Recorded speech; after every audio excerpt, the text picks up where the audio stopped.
Hi, everybody. Hope you're all having a fantastic, what day is it? Friday. Hope you're having a fantastic Friday. TGIF, you know what I'm saying?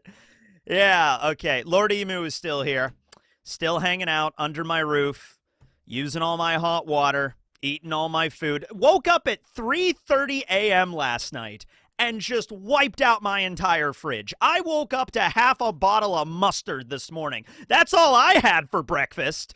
I mean, it was Dijon mustard, so I guess it was okay, but still, that was inexcusable, Lord Emu-sama. You don't just live in somebody's house and eat all their food. I don't even know where it all went, right? It's like a black void inside of their stomach, like Kirby. At least with Luffy, when he eats a bunch of food, there's no mystery there. He swells up to the size of a blimp before he digests it all, right?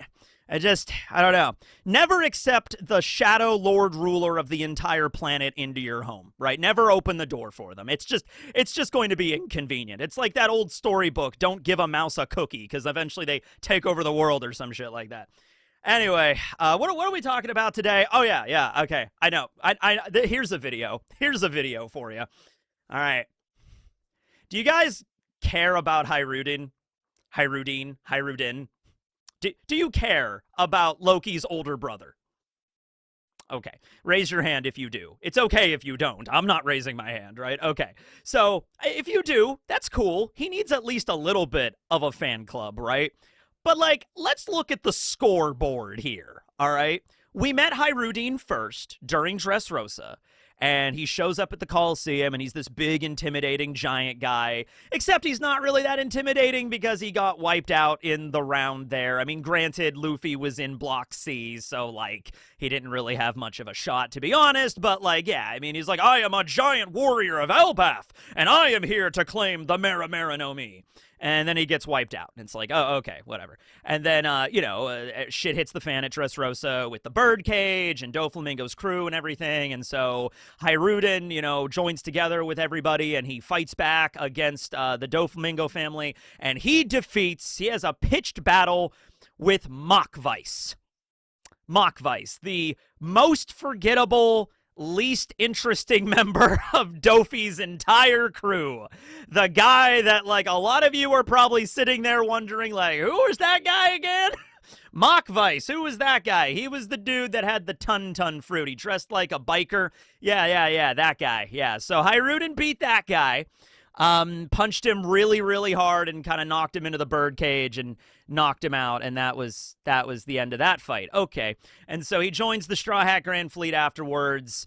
That's kind of it for Hajrudin. He has his cover page, although his cover page doesn't really focus too much on what he's doing. It's more about just introducing his crew, which of course is Rode the navigator, Goldberg the cook, Gerd the doctor, and Stanson the shipwright. Stanson being the giant the Straw Hats met at Sabaody. So technically we met Stanson first, but Hajrudin was, very, very prominent. Hajrudin was there during Dressrosa. He was at least there. He did things. To say prominent might be stretching it a little bit, but he was there. Okay, fine. So we didn't even know who Hajrudin really was, and then we find out, we see him also in Big Mom's flashback. Once again, not a very prominent character there. He's just kind of there in the flashback training. He was actually being trained by Raideen, who was a former member of the Giant Warrior Pirates, okay? But then later on, we find out his real title. We find out he is the son of King Harald, and therefore he is a prince of Elbaf. Okay? Okay. So you think that that's going to give him some status, right? That's like, whoa, he's actually really, really powerful. He's going to be the next king of Elbaf? Well, you ever have that thing where you have a younger sibling and the younger sibling is just way cooler and everybody loves them and you're just kind of an afterthought? That was the case with Hajrudin here, all right? Loki is way stronger, way cooler, gets 2 legendary devil fruits, and is present during the final moments of King Harald, right? Hajrudin doesn't get shit, right? Hajrudin wasn't there. In fact, throughout that entire flashback, we see the birth of Hajrudin. He is Ida and King Harald's son. and we see him growing up a little bit in Elbaf. We see him and the other new giant warrior pirates as childhood friends hanging out, and Loki was part of that for a little bit. We saw Hajrudin being very upset over Loki's antics, but Hajrudin clearly loves his mom and everything. Even went out to sea to try to find a cure for her condition, for her poisoning, essentially. And that starts sort of a running theme of the flashback. All the most important events, Hajrudin is not there for. So when Ida dies, when his mom dies, he's not there for that. Now, granted, he's out at sea trying to find a cure, so he's not there for a good reason, but there's some tragedy in there where you do see the scene where he finally comes back and his mom is dead already, and it seems honestly like she hadn't been dead for that long. And so to add to the regret there, I guess, Hajrudin might have only made it back an hour or two. It's like, Mom, I found the cure, no! And she's dead already. I mean, that might have been the way it went down, and so that was really sad and tragic. And then when Harald is, getting possessed by Emu and he's realizing he's losing control and it's slipping away, he summons his sons and he summons Elder Jarl. And oh, sorry, Hajrudin's out at sea. We can't get in touch with him. He's out there with his pirate crew, I guess. And so it ended up being Jarl and Loki were the only ones that were available, right? And so Hajrudin missed all of that. All of that. And it's like, man, I don't know. You'd think that, he should have been present for that. But no, it's Loki's story. Are you getting that impression? This is Loki's story. Hajrudin, I don't think he's going to be really, he's not going to be as prevalent as Loki, right? That's very clear. That is very clear.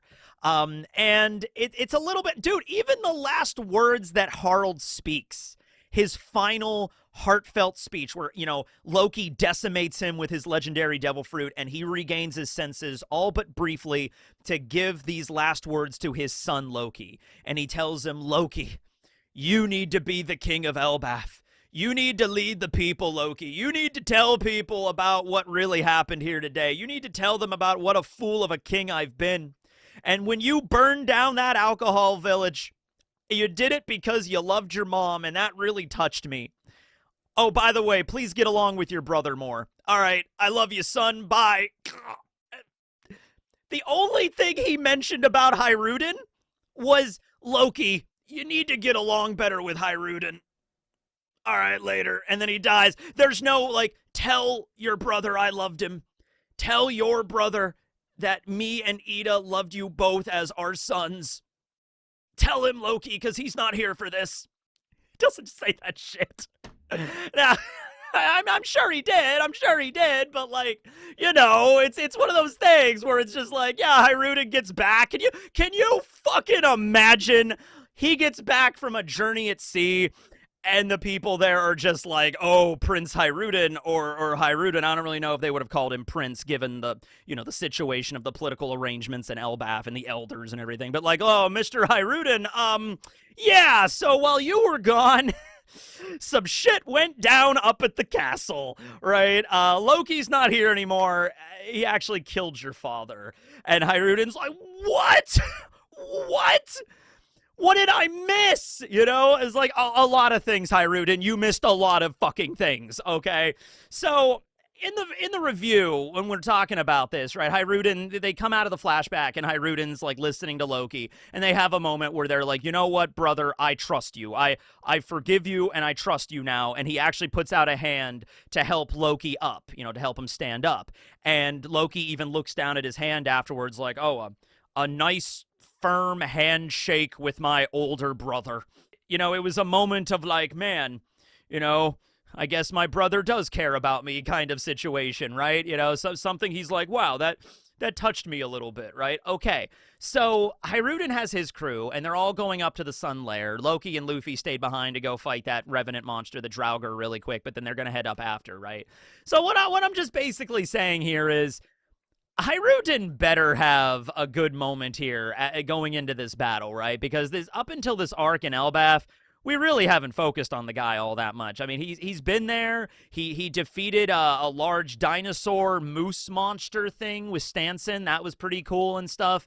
But it's just overall, it really does seem that when it comes to writing the story, Oda's focusing way more on Loki than he is Hajrudin. And I'm not even saying that's a bad thing. I'm not even saying that, like, both of the brothers should have equal amount of, like, no, because, like, Loki clearly is, like, the child of prophecy type shit here. I mean, right, he's, like, way stronger than Hajrudin, even without the devil fruits, and now he has these powers, and he shows up in the mural, pretty sure at least, that one giant that's on the side of the mural that's fighting against the evil monster. Pretty sure that's supposed to be Loki. I don't see Hajrudin anywhere on the on the mural. Loki's there, the sun god Nika is there, which would be Luffy. I don't see Hajrudin anywhere, right? Now, remember, like, the whole reason Hajrudin went to Dressrosa was participating in the Coliseum, in the Corrida Coliseum match, was to get the Maramara no Mi. Right? And now that kind of makes total sense. Like, you get that now, right? Where he's like, Loki consumed the legendary devil fruit of Elbaf and then fled, and then he eventually got captured by Shanks, got brought back and chained to a tree, and so maybe they couldn't execute him or whatever. It was impossible to execute him. It was mentioned that Jarl kept, like, staying his, the execution of Loki. It was just like, we shouldn't do it. We shouldn't kill him. I don't even know if it was feasible to do that, but they just kept him, like, chained to the tree and just left him there, right? And so maybe Hajrudin felt like, oh, I need to go out to sea, and I need to find a devil fruit that is on par with this legendary devil fruit. Now, the Maramara no Mi is a Logia. It's really powerful. It is not on the same level of whatever the hell Loki ate, right? Like, that is a power that is absurdly strong. Plus, he has Ragnir as another legendary devil fruit, right? But, you know, I mean, as far as devil fruits go, I mean, going with a Logia is definitely a safe bet, and also the Maramara no Mi is one of the strongest.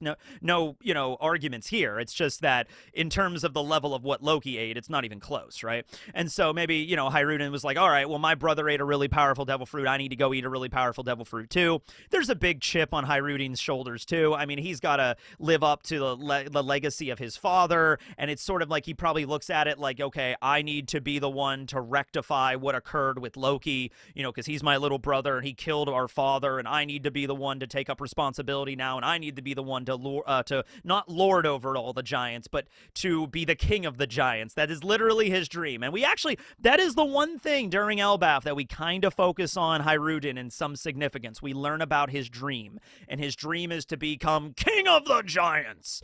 And you get that impression. I'm not exactly sure if Hajrudin wants to follow up on everything that Harald was doing, because then we just get the exact same problem repeated, right? If Hajrudin was like, my father killed in his age of glory right when he allied with the world government and was about to open up Elbaf to everyone, that is when he was struck down so callously by his own son, my brother.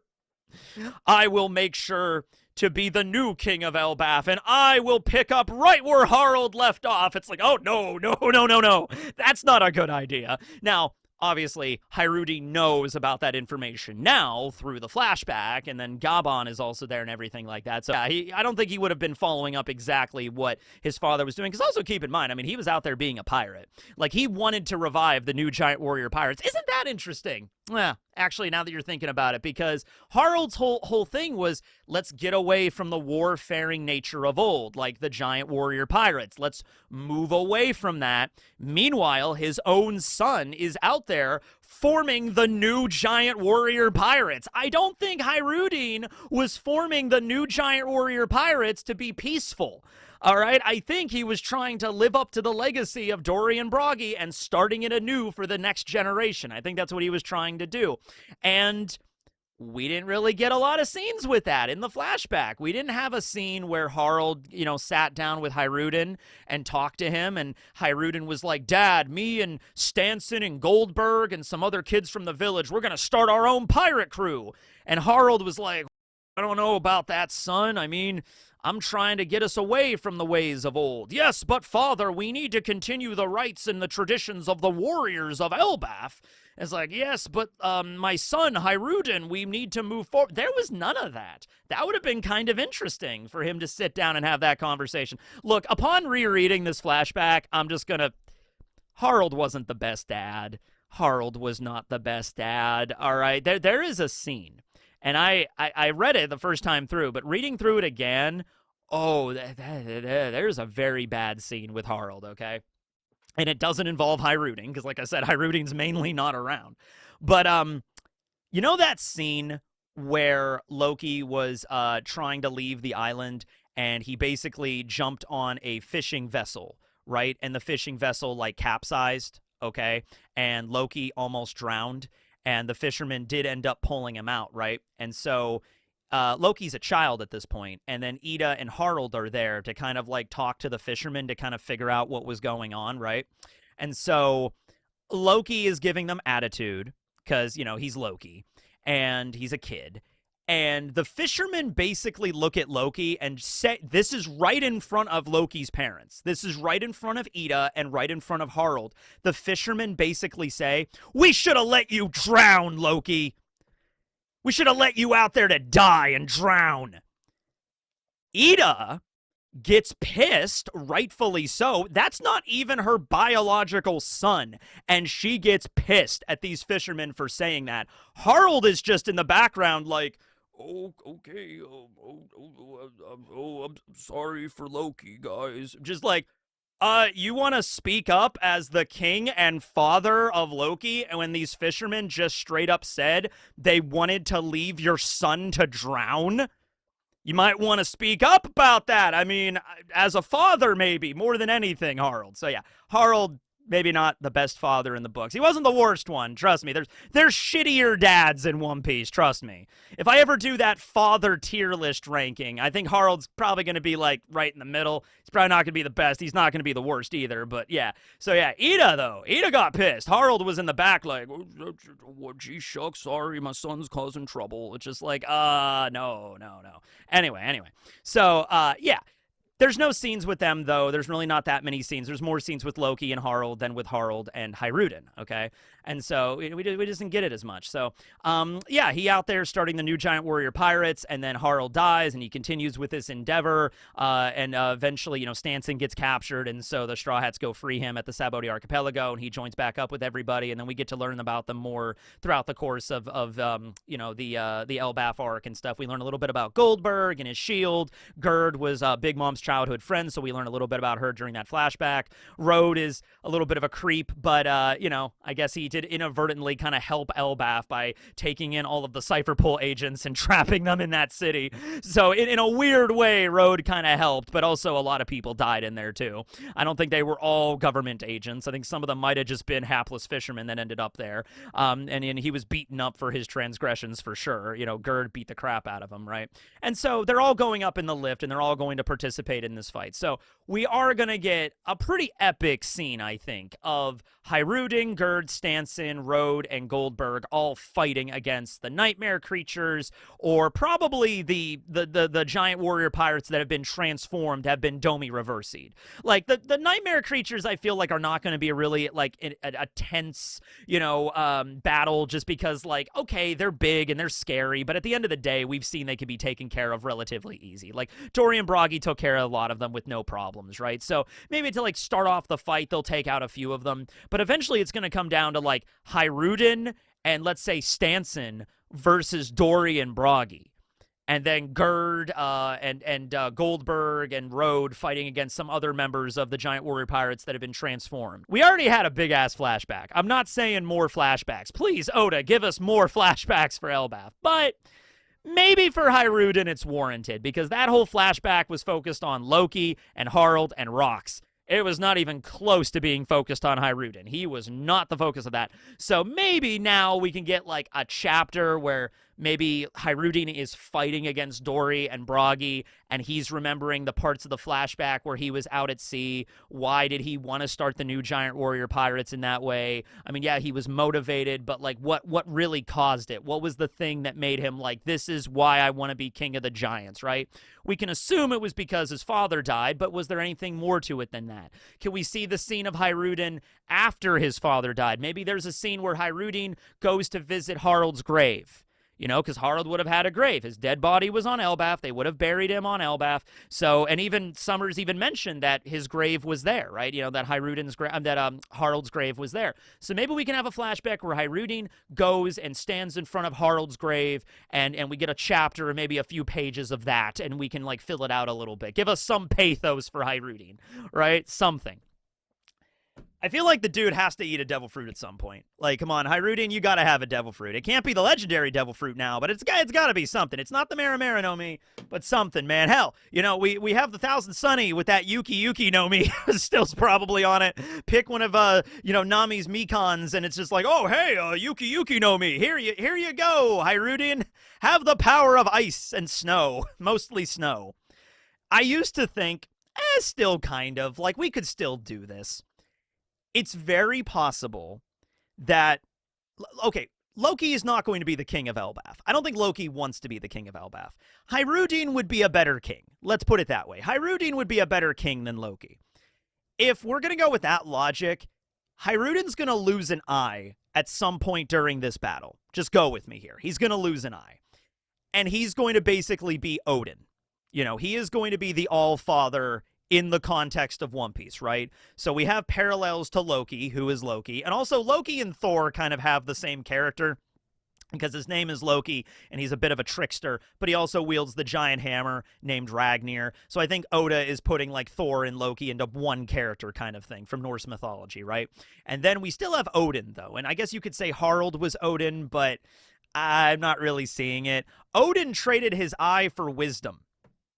Yeah, I don't know if Harald was as wise as Odin was. Yeah. But you could do some things here with this, where Hajrudin loses an eye, and this big battle occurs, and he has to be the one to rule over, and his dream is to become King of the Giants. So you could see him taking up that mantle, right? We are basically seeing Odin the younger years here. You know, like this is Young Adventures of Hercules kind of shit, right? This is like Smallville. Remember Smallville? This is like Smallville, except for Odin instead of Superman, right? This is the journey of Hajrudin, where in his younger years, he's not that strong. He's not that powerful. Loki's stronger than him. The Straw Hats are stronger than him. I don't know. Luffy could kick his ass. Zoro could kick his ass. Sanji could kick his ass. Frankie could probably kick his ass. Brooke could kick his ass. Jinbei could definitely kick Hajrudin's ass. Let's see. Nami could probably kick Hajrudin's ass. She's got Zeus. She's a giant lightning bolt. I don't know, man. Usopp, an Impact Wolf would probably knock Hajrudin on his ass. Robin definitely can kick Hajrudin's ass. Yeah, so, like, you know what I mean? Like, Your younger brother has the power of, like, the universe. He's like, he might be #1 strongest One Piece character right now. It is not absurd to say that. The way that Loki is being presented right now, he might be stronger than Prime Roger, stronger than Rox. It's possible. It's possible. Not a guarantee. We still have to see what else he can do, but there's some setup to this right now, all right? And then, meanwhile, Hajrudin has his axe. He's got an axe. Man, God bless him, he's trying. He's really trying. All right, well, that's the video. Just kind of like feel pity for Hajrudin video. Like, just have here's his video that he gets. He deserves at least one. Like, there you go. There's your video. I don't know if anybody else is gonna be talking about him. I don't see anybody else making a video about Hajrudin. I don't even know if I'm pronouncing his damn name right, so, like, here we are. So, yeah, just let me know down below what you think about Hajrudin, I guess, and if you think the payoff with his character is going to be deserved. Let's go with that. Like, you know how, like, at the end of Wano, where out of nowhere, Inuarashi and Nekomamushi call Carrot in, and she's like, hey, what's up? And they're like, you are the new Duchess of Zou. And it's like, Carrot's like, okay, I guess. And it, like, that came kind of out of nowhere and didn't really feel, like, deserved. And it's like, Carrot is, really? You're making her the new, like, lord of all of Zou? Feel like Sicilian or maybe even Wanda would have been a better choice for that, but okay. You know, I just hope it's not something like that. We're at the end of Elbaf and all of a sudden, like, Loki's going out to sea and the Straw Hats are leaving and all people have been defeated. And it's like, all right, Hajrudin, you're the king now. All right, good luck to you. And then that's it. I hope it's not something like that. I hope it's something that's actually deserved, that it's, like, warranted. That's like, wow, that was a payoff for his character arc. But we got to get moving because, you know, we have, like, a whole, like, I guess, second half of the arc. But we gotta learn more. But we got to learn more stuff about Hajrudin along the way. All right, thanks for watching, I guess, everybody. This will be Tekig signing out. Later.